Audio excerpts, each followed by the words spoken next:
Azərbaycanda vəfat edən şəxsin yaxınlarına dəfinlə bağlı maddi dəstək göstərilir. Təəssüf ki, bir çox insan bundan xəbərsizdir. Dəfn müavinəti nədir, kimlərə verilir və nə qədərdir? Qlobal Info AZ xəbər verir ki, dəfn üçün müavinət sosial sığorta üzrə ödəmələrin bir növüdür. Belə ki, işsizlikdən sığorta alan və sığorta olunan şəxslər vəfat etdikdə müavinətin məbləği 500 manat olur.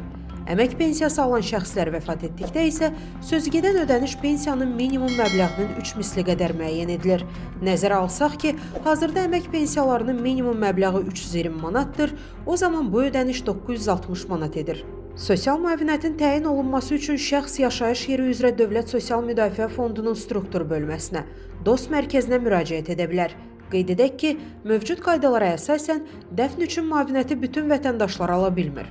İşsizlikdən sığorta ödənişi almayan, sığorta olunmayan və əmək pensiyası olmayan şəxslər vəfat etdikdə onların dəfninə görə ödəniş edilmir.